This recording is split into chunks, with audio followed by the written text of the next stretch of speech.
So here I am in a new toy, the GW Tiger P. As you can see, half our team are already dead and we haven't managed to kill a single enemy tank. Now I've been sitting here aiming for the CDC for ages to be spotted. And this is one of these games where our entire team was made up of heavy tanks and for some reason absolutely no one went other flank. As you can see from the minimap, most of our team went cap and then sat in cap and died or sat back and sniped. So I finally get sick of waiting. I've been waiting for about a minute to shoot the CDC. I finally decide I want to do something in this game. I haven't landed a single shot yet, and I swing around and I'm going to basically shoot someone because I'm just peed off now. We've an Object 252. Here comes the CDC, but an Object 252 who's been sniping, KV3 who's been sniping. All our heavy tanks decided they were going to outspot the enemy mediums, outspot the enemy lights. I kill the M103 and I'm about to die. I'm resigned to that, but maybe he can ram himself to death. Is he gonna? No, he's not gonna ram himself to death. I thought I'd get a second kill. Oh. I thought he was going to ram himself to death. He stopped. I thought he knew what he was doing. Then he decides to ram me anyway. Alright, okay. Thanks for the free kill.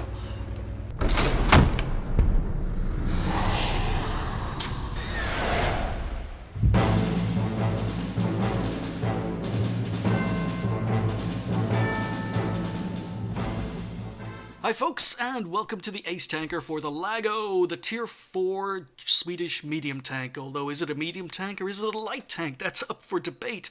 And that actual debate existed in real life, and it meant that this ended up being a prototype with only one ever being built. Now, basically, to recap what I've covered on previous Swedish videos, or Swedish Ace Tanker videos, in the 1930s, Sweden were interested in introducing tanks to the Swedish army. And while they did have a company called Landsverk who were working on tank designs, they weren't actually producing any tanks. Landsberg didn't produce any tanks, so Sweden didn't really have much interest in developing or building their own tanks at that stage. Instead, they preferred to buy tanks that were already developed, that were already tested, and buy them from other countries such as Czechoslovakia or Germany or the UK. And when Ireland finally approached Landsverk about their L60 design in the early 1930s, Landsverk had a reason. They finally had a reason to build and export tanks. They had the designs, but they had no reason to build them. No one was going to buy them. But Ireland decided that, we wanted some L60s, so Landsverk ended up actually putting the tank into production. They built a couple, sold them to Ireland, and then a few other nations decided to to buy L60s from Landsverk, and that made maybe the Swedish army wake up a little bit, and they decided that, okay, well, they too will buy L60s from Landsverk. However, the Swedish army also had no reason, or had a reason to buy them from Landsverk, in that the Swedish army wanted to buy LTVZ-38s from Czechoslovakia, but that fell through with the German annexation of Czechoslovakia. So Sweden never got their LTVZ-38s. They ended up buying the L60 from Landsverk instead. Now, Landsverk were still new to the tank building industry throughout the 1930s, and, they stuck with what they knew. They stuck with the L60, and they stuck with L60 variants. Most of the tanks I've covered in game have been L60s or L60 variants so far regarding the Swedes, but the L60 was a light tank, and World War II had just begun, and the Swedish army recognized the need for something better than a light tank. They needed more armor, they needed a bigger gun, and in other words, they needed a medium tank. And Landsverk had only experience building light tanks, so the Landsverk tried to make a bigger tank, the Tier 3 STRV M40, or the Stridsvagn M40, but that was, as I covered in that video, still under-armored and still under-gunned. But they did have another design based on the L60, which was closer to a medium tank, and it's this one here. This is a tank with 34mm of frontal armor. It had a 47 or a 57mm gun, and as I say, they decided to call this tank the Lago. However, the Swedish army still weren't impressed. They still felt it was under-armoured, they still felt it was under-gunned for the time period, and therefore, once again, Landsverk had absolutely no reason to build it. They had a design, but they didn't have a reason to build it because they couldn't sell it to anyone. So throughout the late 1930s, Landsverk approached other countries trying to maybe get them interested in the Lago, see whether or not they could purchase it, and then Landsverk would have a reason to build it. But there was no interest until 1939, at which point Hungary decided to take an interest in the design of the Lago, because Hungary had just been involved in the invasion of of Poland. They were about to get involved with the invasion in Russia.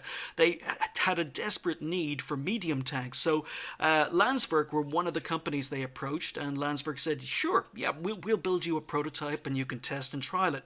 So Landsberg finally had a reason to build the Lago, even though it was considered undergunned and under-armoured. Now, in the time it took Sweden to build the prototype was built, but then it would need to undergo tests, it would need to undergo trials in Sweden, then it would need to be shipped to Hungary in order for tests and trials in Hungary before Hungary would agree to buy the tank. World events were happening too quickly. Hungary had just completed the invasion of Poland alongside Germany. They were about to invade Russia alongside Germany, and they couldn't wait. They couldn't wait for both the prototype Lago to be built and tested and then retested in Hungary.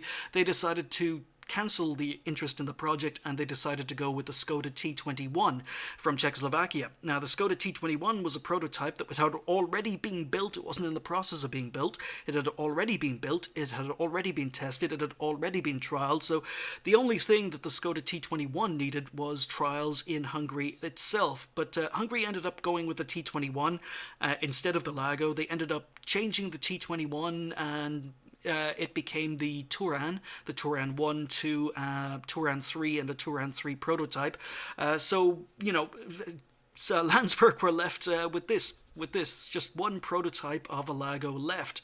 However, that the story doesn't end there, because upgunning and up-armoring this particular tank, the Lago, turned it into the Lago 2. Now, we don't have the Lago 2 in-game, or at least we don't have a tank by that name, but the Lago 2 is a tank that the Swedish army considered, that's actually a medium tank, and they decided to buy it. So the Lago 2 was purchased by the Swedish army, and the Swedish army renamed it the Stridsvagn M42, which happens to be the Tier 5 Swedish medium in-game. So the Lago prototype may be considered the Stridsvagn M42 prototype. I suppose that would be the most historical way of looking at it. Anyway, in-game, the Lago is a very, very average tank, and this is a very, very average game, but it's fairly maneuverable with a 45 km/h top speed. As you can see, we're reaching that speed easily. The power-to-weight ratio is just over 17, so that's pretty good. It means it can accelerate quite quickly. It's got 10 degrees of gun depression, which is good. Not technically, very Swedish, but it's still very, very good. 10 degrees of gun depression. And it's got a decent selection of guns. It's got the historically accurate 47mm stock, which is a bad gun, don't use it. The historically accurate 57mm gun, which I'm not using in this game, but it's a gun that has decent penetration. The DPM is not great, but it's okay. However, the alpha damage is a little bit low on the 57mm. And then you've got the historically inaccurate 75mm, which I'm currently using in this game. So the 75mm has slightly less pen than the 57mm, and it has less DPM than the 57mm, but it has better alpha. So basically, either of the final two guns are historically accurate, are viable, I should say, on this tank. Now, we are here, as I say, on El Haluf. Now, I've moved up to the usual spot in order to use my gun depression. There we go, able to get a nice shot into the Panzer 4D. And now you're going to see the problem with 34mm of frontal armor. The armor to the sides and rear is even worse, but snap a shot in there, and he manages to shoot me back. It was a good snapshot. I reversed into cover, but look where he shot me. He shot me on the very, very outside. He managed to track me and pen me and do damage at that angle. So yeah, not quick enough, and that was probably a silly poke from me, but anyway, we've ended up losing a third of our hit points. Just got shot by a Skoda T24. Why have we got names here? Let's switch it over to this. So yeah, not a good start by me. As I say, the guns, both of the final guns are viable. The downside to the tank, the maneuverability is okay. The downside, I think, maybe the biggest downside on this is the armor, which is terrible. As I say, only 34mm on front and roughly about 25mm on the sides and rear. And the signal range is absolutely garbage. Signal range is only 345 meters, so you've got absolutely no signal range. On bigger maps, you'll lose contact with friendlies. And then you've got the view range, which is 330 meters, which, is okay. The view range is okay, but nothing majorly special. So really, this is just an incredibly average tank. I mean, it's got bad armor, but the gun depression is okay. The view range is, or gun depression's good. View range is, you know, quite, well, okay to good. The maneuverability is quite good, and the gun handles quite well. You could see the snapshot there on the T-24's turret, able to put that shot in, and yeah, I mean, even though the final gun doesn't get much more penetration, you get 88mm of penetration, 110 damage, so the alpha is nice, missed that snapshot, but premium gets you up to 115mm of penetration, not good, 110 with heat, so... Oh, shot from behind. Okay, quite a lucky shot from my point of view, because I only got tracked, no damage, but Studinsvag at M43, higher tier tank sniping at the back. We sneak up, get the KV-1S for kill number 1. So yeah, not an amazing game. I mean, this is a very, very average game and a very, very average tank, and I saw absolutely no reason to keep it. So, yeah, I mean... It's kind of a very, very forgettable experience, and it didn't take me long. It's only a tier 4, so it only took me an hour or two to grind through, so yeah, not an amazing tank, but it's okay. I mean, it's pretty standard. I wouldn't say it's a bad tier 4. It's a pretty standard tier 4, and it can basically do a job in a tier 5 game, which this is, so not top tier, tier 4, tier 5 game, and for some unknown reason, the enemy team got a tier 5 platoon, and we didn't, and the enemy team not only got a tier 5 platoon, but they also got 2 extra tier 5s, so the enemy have more tier 5s, 2 more tier 5s than we do.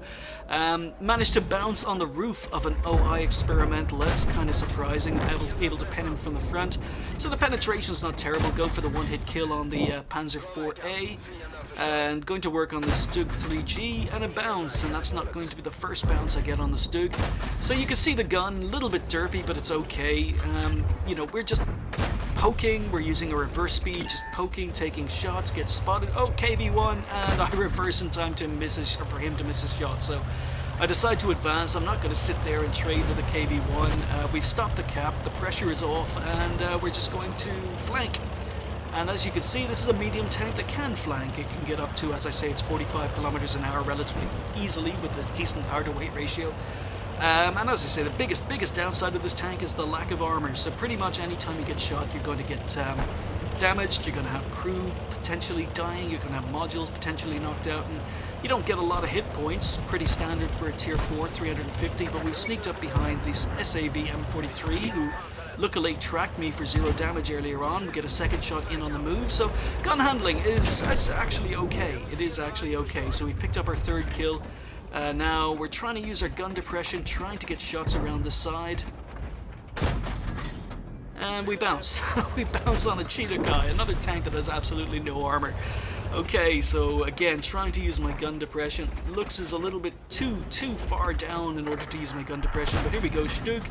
And we bounce again, so a couple of bounces on the Stug so far, but we take him out when he gives us a side.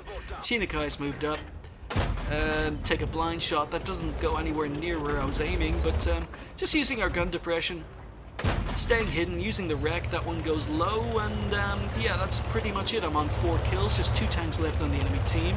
The Lux, who's on low health and has just died, and then you have a Chinokai in the distance now. I speed it up here, but not much to shoot at, and I probably should have gone for a shot before being fully aimed because someone else took him out. But anyway, yeah, very standard, very average game.